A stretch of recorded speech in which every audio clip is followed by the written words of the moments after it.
few people on your screen, but I'll get them to introduce themselves as we go through the next few slides.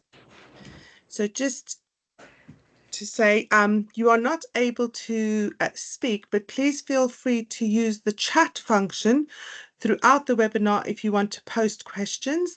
We will have some opportunity to get to questions a little bit later in the webinar.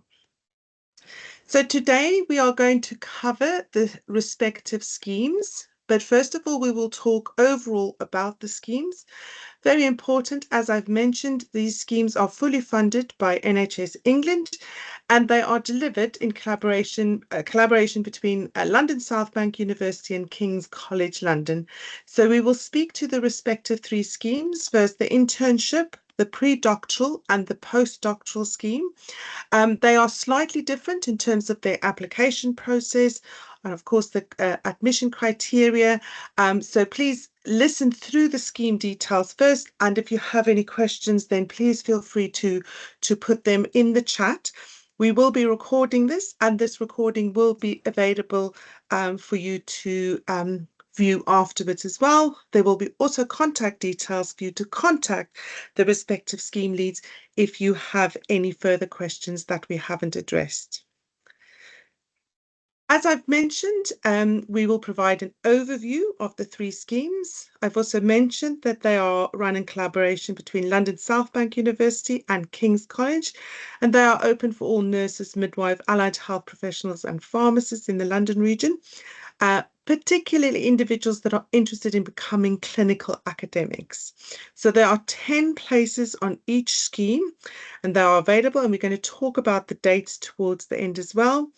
And as I've mentioned during the webinar, you will have an opportunity to gain information and ask some questions.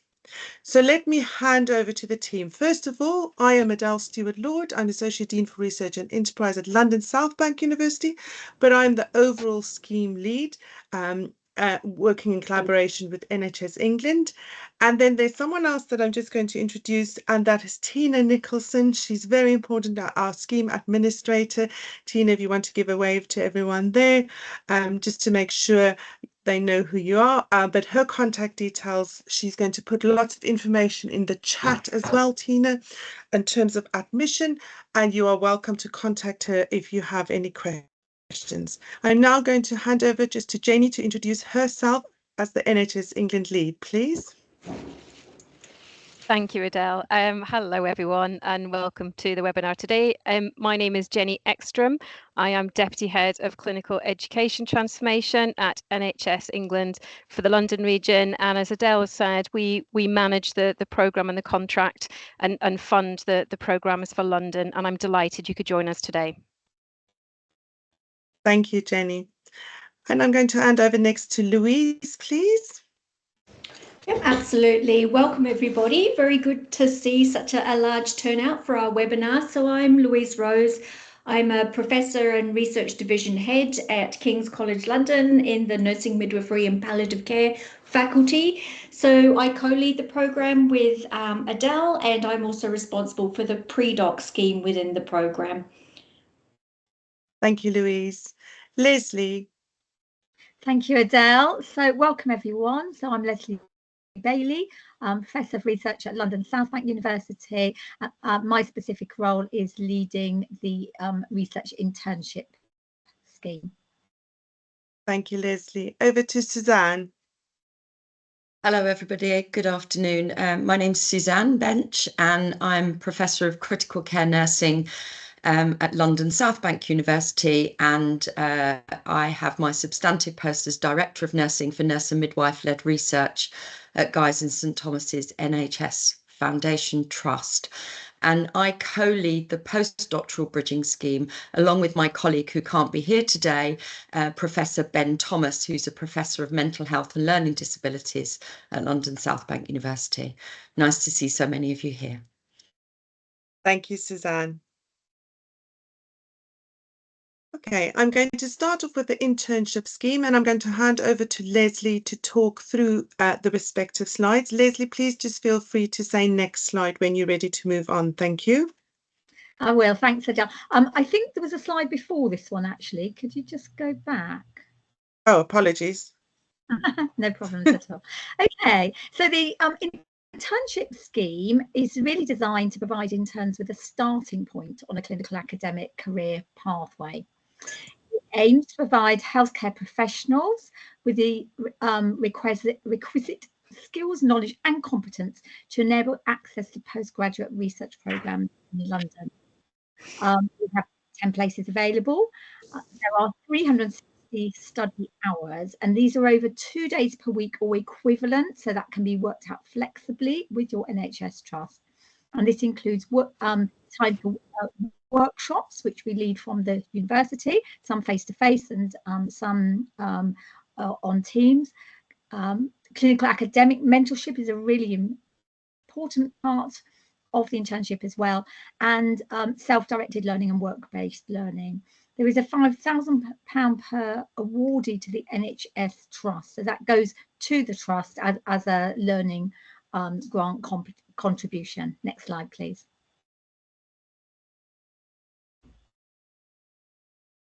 This just gives a little bit more detail about what the programme involves. It will be starting in January next year and going to July.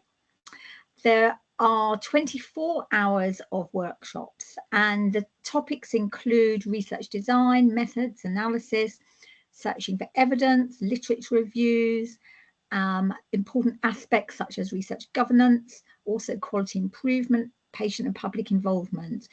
So all those workshops make a contribution to the interns' learning. The clinical academic mentorship. For this, the interns themselves identify a research active clinical mentor within their NHS trust, and they are also assigned a research active academic mentor from London South Bank University or King's College London. And these meetings are regularly and for 30 to 60 minutes, usually on a monthly basis.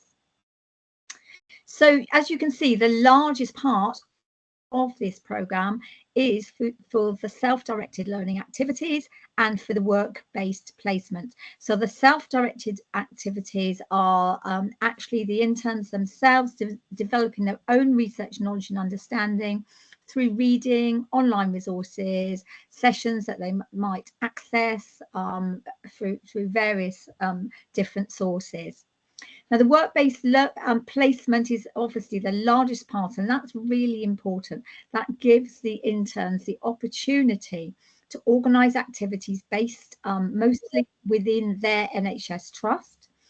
So activities that are found very valuable are shadowing researchers in practice, observing local research and health research authority research ethics meetings, meeting research active healthcare professionals, finding out about audit and improvement teams. You can understand the differences between these different ways of working with evidence. So the interns really find those activities very valuable, and they build up their networking quite quickly, so that's a really important part of the whole programme. Next slide, please. So what is expected at the end of the internship is that the interns will have completed a research competencies document, which we provide, but there is a space as well for each intern who comes to the programme with a very different set of experiences and previous studies. You can also identify some specific objectives for yourself. The other aspect of this so that all goes into this e-portfolio, which where you provide evidence of learning activities that you've carried out and how you've completed those research competencies. And the other output that we expect is that the interns will develop a research proposal, and they present this at their final workshop as an e-poster. It is important to stress that this is a research proposal only. You are not actually carrying out the research during the internship. I mean, for many reasons, and including the fact that there simply wouldn't be time.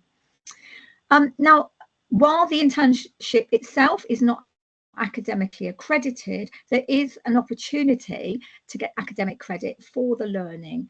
All interns are enrolled on the work-based learning module, and this provides access to the learning resources at LSBU. So, for example, the library.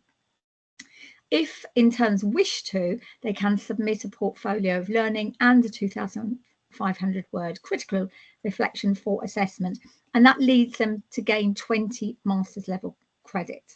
That assessment is optional, it's additional to the internship. So some interns take up that opportunity and some don't. All depends on individual circumstances. Next slide, please. Okay, so this sort of details for you who can apply. So we have, there are obviously a long list of healthcare professionals. They do need to be obviously based within London and working within the NHS. So the first point there, it explains that that interns need to be working within the NHS in London or employed by a provider of health and or care services that is providing at least 50% of its services free at the point of delivery. The applicants need to be currently active in clinical practice or able to demonstrate that a significant part of the role involves direct contact with service users, patients, and be spending at least 50% of that current role delivering health and or care services which are free at the point of delivery. The interns need to demonstrate relevant experience of working in the NHS in London at bands 5, 6 or 7. In exceptional circumstances, candidates at a high band will also be considered. So there's quite a range of experience actually that interns start with. Interns do need to be nominated by their manager. Very important to have that trust support. They do need an honours degree, and they should not be enrolled or engaged in another course or programme of study during the internship. So I think that's my slides, Adele. One more slide. Okay, so if you're going to apply, the application form includes your rationale for applying for the internship. So really think about what the reasons are for applying. An outline plan for the internship, including the work-based placement activities, self-directed learning. So have to give some thought to those, and a tentative idea for the research proposal. And all of that together is up to 500 words. And the name of the designated NHS medal. So there is work to be done, even at this stage, putting the application in. And there also needs to be an up-to-date CV and a supporting statement from your line manager. Thank you. So I think that is my slides now, Adele. Thank you, Leslie. I'm going to move on and hand over to Louise to speak about the pre-doctoral bridging scheme. Thank you, Louise. Thank you very much. So yes, so our pre-doctoral bridging scheme, so just wanting to emphasize the bridging element of the scheme, because I think what we see with our applicants in our previous and current years is that people come in with different levels of experience, and potentially where this program can take them to can be a different pathway. So for some cases, people feel that the scheme prepares them adequately to apply and move on to the doctoral fellowship funding applications, and some feel that it gets them to a point where they think they still need some more pre-doctoral time and can then go on and apply for the NIHR pre-doctoral PCAF schemes as well. So our program runs from January to December, comprising 332 study hours, which is equivalent to 44 days.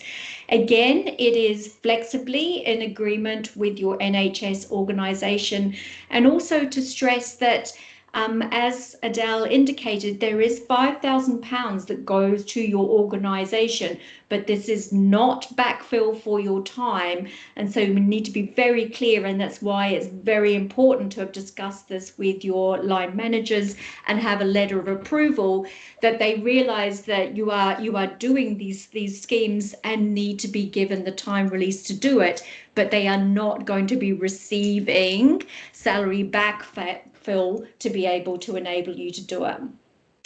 So the biggest part of the scheme in terms of the academic component is we enroll all our participants into our 30 credit level 7 course, which runs between April and June.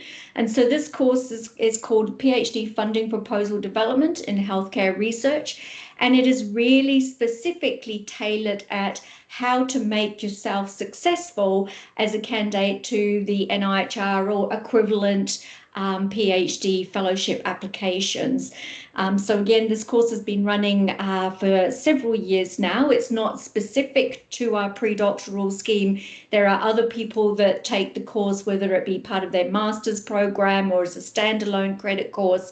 But again, very much to take it to line yourself up to be competitive for a PhD funding application. Other components of our scheme include the assignment of 2 mentors. So when you make your application into the program, we expect you to have identified a clinical mentor within your own NHS organisation. And then we will assign an academic mentor, which may be from King's or from LSBU, depending on what your topic area is, profession area is, to find a suitable match for you. We also run at the very beginning of the program, there is a pre-doctoral clinical academic fellowship workshop. And because you become registered at King's and LSBU as affiliate status, you are then eligible to access all the courses that we have across the organisations. Ours at King's are held on something called Skills Forge. And also the Centre of Doctoral Studies runs numerous courses, and these can be anything from how to prepare a Word document to learning how to do R and Python and things like that. And a tremendous number of these courses are completely free. Other things that can happen within the bridging scheme is becoming a member of one of the research divisions or groups within either of the organisations, and having access to other things that might be going on, such as grant writing workshops, PhD journal clubs, and also the ability, if requested, to potentially shadow some masters or PhD supervision opportunities. Next slide, please. So what we expect from the completion of the bridging scheme. So at the beginning of the scheme, we ask all of our participants to develop their own personalised learning objectives and a plan to meet those objectives. And so that is brought to the first conversations with both the clinical and academic mentors. And so together, the team can then help with identifying strategies and courses and so on that help address those personal learning objectives. As I said at the beginning, everybody comes in with different levels of experience and expectations and directions as to where they want to go to. So it's really important to think about what you want to learn and get out of the 12-month scheme. So then the applicants, the participants can then develop this bespoke training program. And as I said, take advantage of all the opportunities that are available across the 2 organisations for developing skills related to research. There is an expectation to have a monthly meeting with both your clinical and your academic mentor. In some cases, a mentor might agree to more frequent meetings if there's specific tasks, but generally we recommend a monthly meeting. Obviously, that course that I was just explaining in the last slide, you complete the credit requirements for that course. And the culminating assignment of that course is a 3,000-word version of the 5,000 project plan that is submitted into the NIHR PhD fellowship. So it really is an opportunity and a good reason why that credit course is not straight at the beginning, but a bit further down in the year, to really start working with your academic and clinical mentors right from the get-go in terms of what your ideas might be for a research project that you can then work towards in developing that assignment. As with the internship, we also expect a completion of a clinical academic development e-portfolio.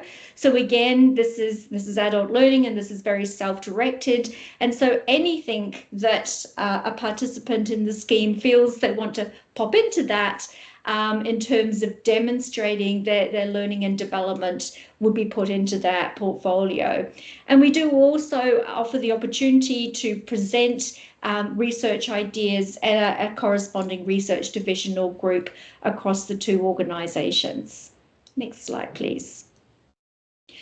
So who should apply? So very similar in terms of what Leslie outlined in the internship schemes, and is that you have to be employed by an NHS or other health and social care provider within the London region that is delivering 50% of its services to patients or social care recipients. So again, working within that region, we're anticipating our applicants will be at band 6 level or above, because we are targeting into that progression of research and clinical academic pathway. And so when we, in our application package, we ask for and we are looking for people that are demonstrating motivation to become a clinical academic of the future and have ambition to carry on to apply for a doctoral fellowship scheme. And obviously we're wanting for identifying clinical and research leaders of the future. So we do expect in the application process a short essay on this in terms of the way that we can assess our applicants moving forward to offer places. Next slide, please. So how to apply? So you can see there is an email contact address there, and so that's manned by our dedicated admin support, and so the application package will be sent out if you contact that email address. What we will be asking from you is an up-to-date CV with a maximum of 4 pages. As again, that letter of support from your chief nurse or director of allied health pharmacy or other appropriate senior member of staff endorsing support from the organisation with a realisation that they are going to have to give you time release to participate in this, signed off from that person. We need to know the name and designation of your proposed NHS organisational mentor. And as I said, we want an outline of a research project plan, including details of any work done to date, which is up to a 500-word limit, and your personal statement addressing the eligibility criteria.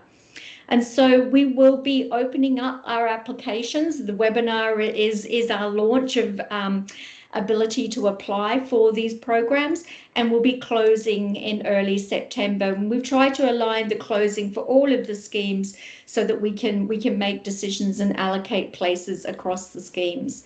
Again, there are 10 places within the pre-doctoral program, with a little bit of wiggle room across the schemes if one of the schemes gets more eligible and suitable applicants than the others. Thank you, Louise. I'm going to now hand over to Suzanne. Thank you, Adele. So moving on to the postdoctoral bridging scheme. So this takes it one step further, and really this is focused on those of you who've already completed a PhD or a professional doctorate who are really looking to apply for a postdoctoral funding award, whether that be through one of the NIHR fellowships or another similar award. And it consists of a number of different elements that will work with you as individuals to really achieve what your personal goals are. People that come into these schemes are often coming from quite different areas, from different professional groups, at different points postdoctorally. Some people have literally just completed their doctorate, whilst others may be a few years down the line. So it's really important that actually we have a scheme that meets your individual needs and isn't very, very fixed. So the scheme itself is broken up into a number of areas. There is some what we call talk content, but are really masterclasses and opportunities for you to come together as a group with hearing from some experts in particular aspects of research activity and clinical academic work, but also opportunities for you to discuss key areas of clinical academic development and elements that make up a successful funding or fellowship award. So these are half-day masterclasses, and these half-day masterclasses are all held online, and they are every other month. So there's a series of 6 of them. They start in January, as do the other schemes, and the last one of them is a celebratory event. So that is actually held in person, but everything else is online. And we think that's really important because we recognise that the people that are applying to this scheme are often very senior clinical staff, and they're across London, and their ability to be released from their organisation is perhaps a little bit more limited. In addition to the half-day masterclasses that target these particular aspects of knowledge and skills, which include things like public and patient involvement, engagement, developing collaborations, translation of evidence into practice, and hearing from people who've successfully applied for awards in the past and getting some top tips, also things around publication as well. In addition to that, we have a series of debates that as participants, I was trying to think of the right word there. As participants, you'll be expected to take part in. And these debates focus on real contemporary issues related to clinical academic practice for healthcare professionals outside of medicine. So we've just had a debate for the current cohort, which was last week, and their debate focused on whether clinical academics actually can help to reduce health inequities. So you can see that it really focuses on current issues, and this is really important because it helps to raise the profile of you as a clinical academic, but also helps to develop some of those sort of debating skills and presentation skills. So that's the sort of talk content. On top of that, there is a range of opportunities for you to shadow different elements of being a clinical academic. So as Louise mentioned, there are a variety of different research groups and divisions across South Bank and King's and other organisations, so your own NHS organisations, for example. And you could take the opportunity to take part in those and shadow what's going on with those. There's also the opportunity to develop your teaching experience. If you want to develop as a clinical academic, you may not have done much teaching in the past, so you can engage with some of the teaching programs and develop those skills.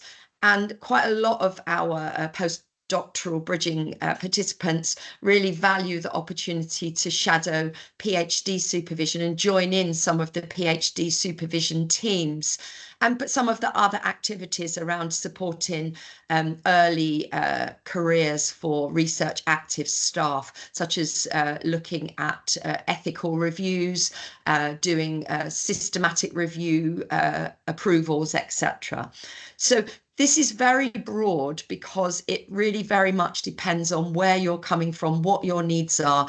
And as Louise said, for the pre-doctoral scheme, it's very much based on you doing a bit of a gap analysis in relation to where you're at, what you need to develop, how you want to do that, and putting together an action plan that actually enables you to meet your personal goals by the end of it. To help you do that, in line with the other schemes, there is mentorship. So again, you would be expected to identify a clinical mentor, ideally a clinical academic mentor, somebody who's a research active clinician from your own organisation, and you will be allocated a research active academic from either LSBU or King's that meets your requirements, which won't necessarily be methodological. We recognise at this point you've probably built your networks to a certain extent, but you may want to work on particular aspects such as learning more about building collaborations or public and patient involvement, or etc. So we will match you from a mentorship point of view in terms of those skills, in terms of developing you as a person. You're also required to do a reflective e-portfolio. There's a consistency here across the schemes, so that you actually evidence your experiences of learning. And these are really helpful so that actually once you get to the end of the scheme, as you're applying for these postdoctoral fellowships, these can really help you put together your training and development program for the postdoctoral fellowships. And a really important and a really well evaluated component of the postdoctoral bridging scheme is that we put you into peer action learning sets. And this is a really fantastic opportunity to learn from each other and share some of the challenges of being a clinical academic in a really busy healthcare organisation, and to look at solutions and how you work together, but also to build your future collaborations and networks. And often people say this is probably one of the most valuable elements of this scheme. The scheme that we've got running currently, we have people from across the professions. So we have nurses, midwives, psychologists, healthcare scientists, occupational therapy, speech and language, so pharmacy. So really great opportunity to really have an interdisciplinary discussion about clinical academic practice. Next slide, please. So similar outputs in many ways to some of the other schemes. We ask that it's called an academic report, but really what we're asking you to do at the end is attend a face-to-face, what we like to call a celebration event, and your mentors are all invited to this as well, where you actually do a 10-minute presentation, which includes attention to how you have progressed through the scheme, what your learning has been, and what your next steps are going to be. And that feeds into a sort of draft postdoctoral application. Some people have got that further worked up than others. Others come in and think that's what they want to do, and by the end of the scheme realise that actually they've got quite a lot more things that they need to do before they're ready to apply. So again, it's very individualised. We've talked about the e-portfolio, and also to really have thought about what that individual tailored development programme will look like in order to support a postdoctoral fellowship application. Next slide, please. If there is one, I can't remember if there's a next one. Oh, there you are. Just to be consistent, who should apply? Well, essentially, it's very similar. So the healthcare professions that are listed on the ICA programme website on the NIHR are the same as the internship and the pre-doctoral scheme. So you have to be registered with one of the professional bodies that are listed on this scheme. And again, similar in terms of working in the London region in a NHS organisation or provider of free healthcare for at least 50% of your time. Obviously, for this scheme, you need to have completed your doctorate, whatever sort of doctorate that is. And we don't distinguish between PhD, professional doctorate. But what you do need to have done is be awarded it by the time the scheme starts in January. So if you're waiting for your Viva, or you've had your Viva and you've got corrections, we would need to have a formal letter to say that you had been approved and that had been passed, even if it hadn't been ratified by the exam board. You do need to have clear motivation to apply for a postdoctoral award. Even if, as I said, things change during the scheme, we need to see that you want to become a future clinical academic down this pathway. And we also ask that you have got at least one accepted publication in a peer-reviewed health journal alongside that clear motivation. The element around release from practice is equally as important, and I think is perhaps more important as you become more senior, that actually your trust will need to provide senior support to say that they're willing to provide you with the hours to be released for this scheme. And as Louise and others have said, the £5,000 that goes to the trust definitely does not cover this, particularly for the more experienced higher level staff. But I think it's important to remember about other ways in which you can be released from practice time. And one of the conversations I have with a lot of people is about how you can use your allocated study leave time to contribute towards the hours that are required for this.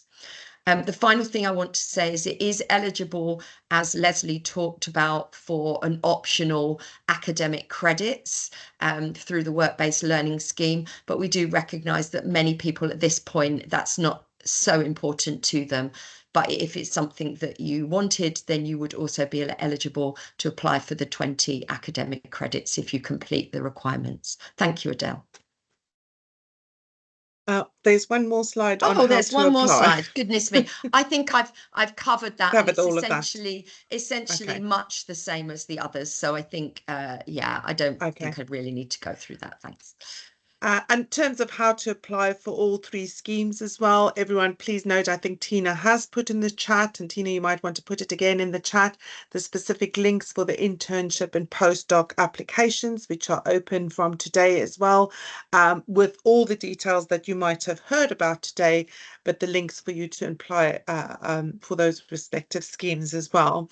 So this is just to remind you the recruitment period that we're looking at today is the webinar, and then from Monday, sorry, the application window is open.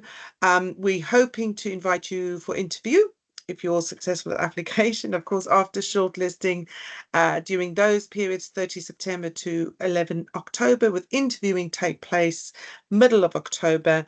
And therefore you can just start thinking, if I were going to apply, how long do I need to prepare my application, get it in a timely manner, and be prepared if you were successful at shortlisting. And then obviously with the start date in January, having negotiated that time with your employer. As I mentioned at the beginning of the scheme, Tina with us today, is her contact details as well. She can help you with any inquiries regarding all three of the schemes. So please feel free to contact her directly if you do have any questions. I'm going to stop sharing so that I can actually see the questions in the chat. Let's just see. And then I will direct questions at individuals specifically. Let's just see. Oh, straight to the top. Let me see. Clinical psychologists, as well, healthcare scientists. So just to say, it is, please look at that link that it wasn't Suzanne's slide as well, but it is the professions that are eligible to apply for that. Information is on the website as well. We do have healthcare scientists on that as well. The psychologist, it depends on which registered body you are registered with. So not all people with psychologies have actually been applicable to the scheme. So please look on that link whether you meet the criteria for that. Thank you.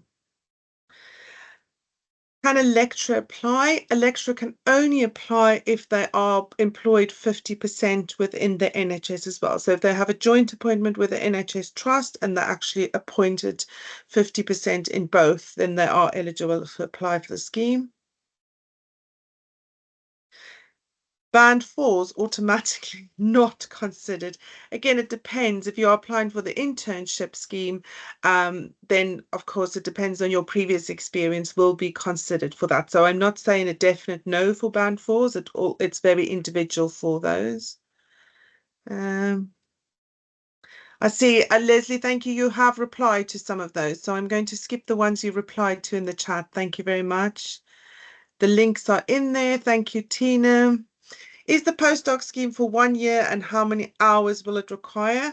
I think we haven't covered the postdoc scheme hours and the 1 year, yes. So Adele, do you want me to just come in there? So because we didn't talk specifically to that. So the hours that are expected are 200 hours. And yes, it is over a 12-month period. And so again, it's really, really important that you have that conversations with both your line managers, but also your leads within your organisation.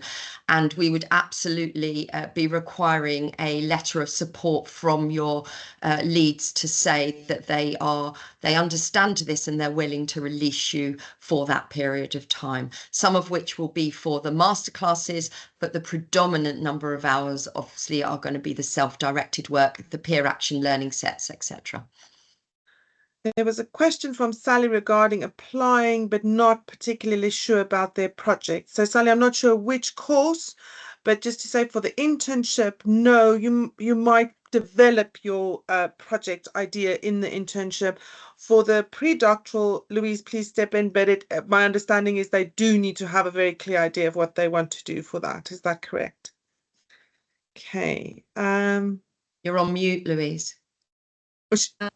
Absolutely, yeah. So they need to have a clear idea of the direction of the research project. It doesn't have to be all, spelt out and so on and so forth, but an idea of the direction and what the research question might be is what we want to see in the application process.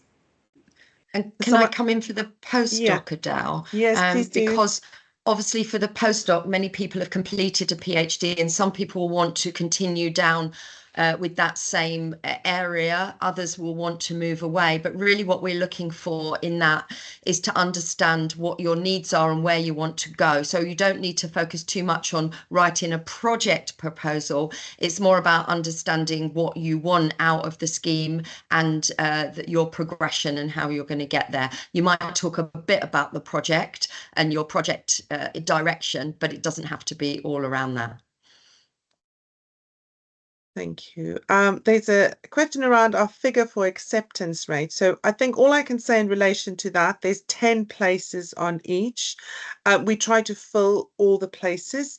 If we have openings on one place but more applications in another, so previous years we have had more applications in the pre-doctoral scheme and had spaces open in the other two schemes, and therefore we have taken more on the pre-doctoral scheme. We have some flexibility across the schemes. So I think that's all I'll say to that. We have added the dates. It's in the last slides. I think. Checking. My screen doesn't go any further. Does anyone see any other questions? Apologies, everyone. I think I've covered all the questions in the chat. Anything else? I think there were a couple in the Q&A, but I think they might have been picked up. I'll quickly look. Thank you, Suzanne. Teams. Okay.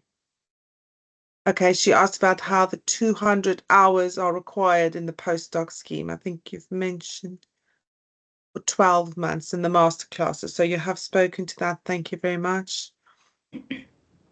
Is it possible for someone to apply for the internship or pre-doctoral scheme who works in healthcare science, audiology with a master's qualification? So, but is not registered. So unfortunately, no, you do have to be registered as a clinical scientist. Again, do look at your own criteria. It's very difficult on a webinar to say who's eligible or not.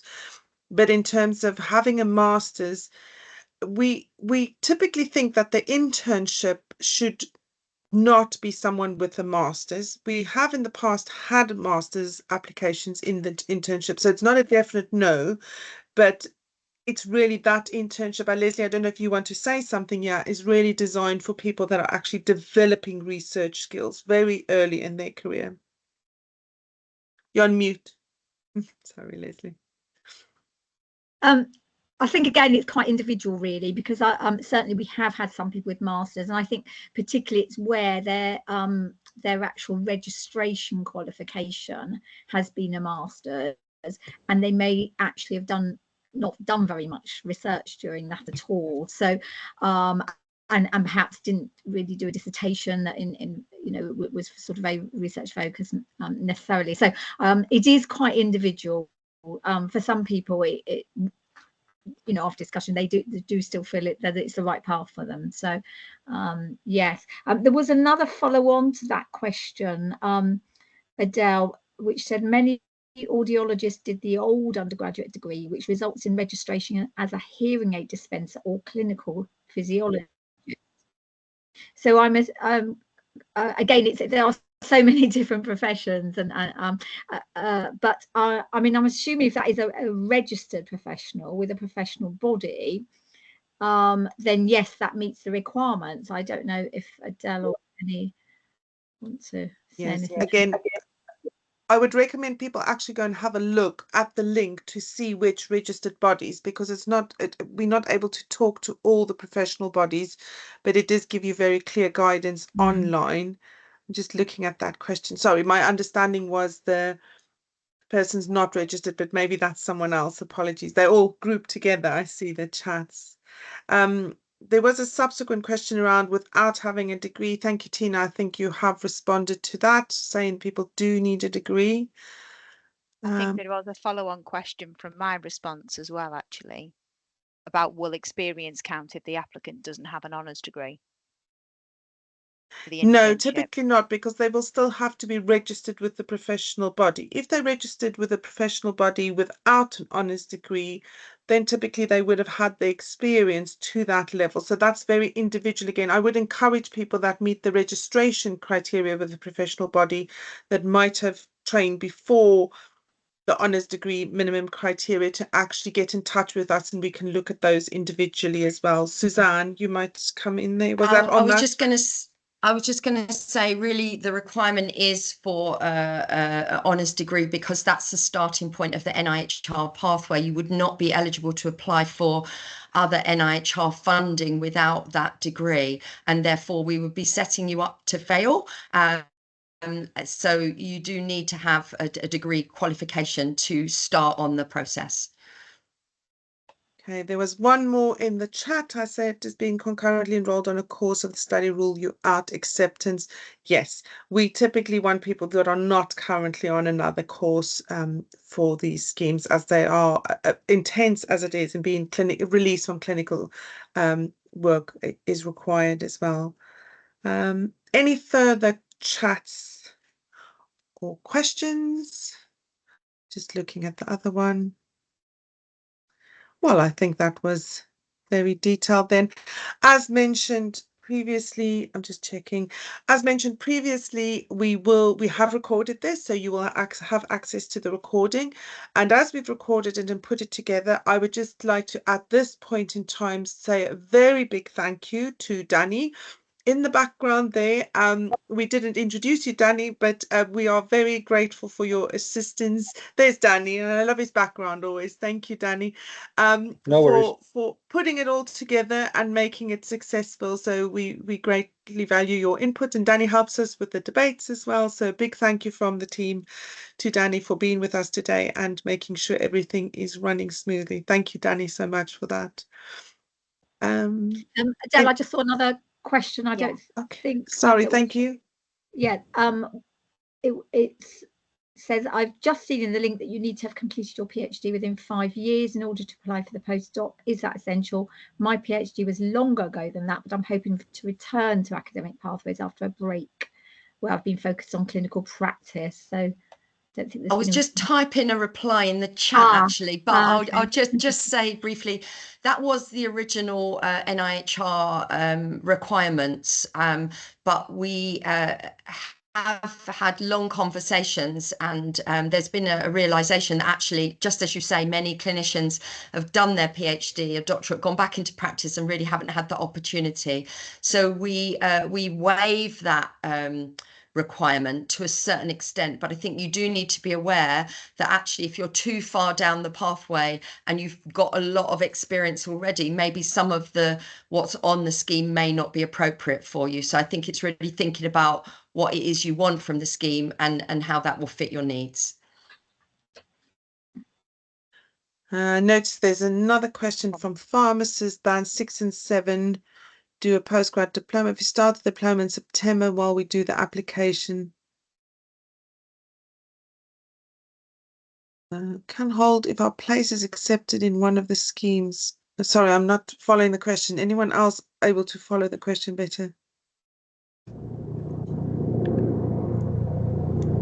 So just to say, I apologize if I'm interpreting this question incorrectly, but essentially if you're asking if your place can be held on this scheme, typically not. We'd like to allocate the places, and just Jenny is from NHS England as well, who might want to speak about the future of these. So this is the last year we are offering them in this collaboration. So we cannot guarantee a place on a future scheme, and they're going to change slightly in the future. So Jenny, I wonder if you could possibly maybe just mention something. I know we don't have the details, but if you wouldn't mind just sharing a little bit about that. Yeah, absolutely. Thank you, Adele. And I think my understanding of the question is the same as your understanding. So if we've got that wrong, Maria Chiara, just put it in the chat. But yeah, we can't hold open anyone's places basically for subsequent years. We wouldn't do that anyway, because we do need to have an open process each year. Yeah, so this is, as Adele said, we have run this program as is in its current form for the past 3 years, and this year is the 4th year that we will be doing that. The overarching sort of management of the program nationally is moving over from NHS England directly to the NIHR. So after this year, the management is not likely to sit with us. It is likely to sit with the NIHR. So we don't know what that model will look like for next year. We don't know what the offer will look like in London for next year. So we can only really comment on this year's. And this year's offer is the same as it has been for the last 3 years. So that's another reason why we wouldn't be able to hold your post open, because it won't be delivered in the same way. We cannot comment really on what that would look like yet, because we just don't know. So I hope that answers your question, and I just would, please do, as Adele said, if you have any other questions, if you're not sure, if you've had a look at the information, the eligibility criteria, and you're not quite sure, just contact Tina and ask us. And if you are interested in the programme and you meet the criteria, we would be delighted to receive your application, and we would encourage you to do so. Thank you. And Suzanne has responded. There has been a subsequent comment to say actually that holding their place on another scheme, as long as your other diploma scheme allows you to hold a place, you're just not allowed to be enrolled in 2 at the same time. That is what we request. There was a subsequent question around the £5,000 allocation to each trust. Suzanne has answered that as well. Yeah, 2026, there will be something. We don't know what it's going to look like in the future. That's what we're trying to say. Until NHR doesn't release any information, it's very difficult to comment on that. Jenny, I noticed you possibly wanted to come in there again. Yeah, just to say, because I think that there was a question around, is it going to be scrapped? So my understanding is that it isn't going to be scrapped. The NIHR have said they remain committed to the internships and the pre and post doc bridging schemes as part of the wider ICA program. But as Adele said, we don't know what it would look like. We have no idea. So we can't give you any details of that. This is the last year that we can be sure and accurate and say this is what the program looks like and this is what the offer is. Thank you, Jenny. And I would just like to encourage all of you who are interested in your clinical academic career pathways to have a look on the NHR website with regards to all the other offerings that's available in terms of developing your research ability. There's the new insight schemes, there's the credentialing schemes for people that are more experienced.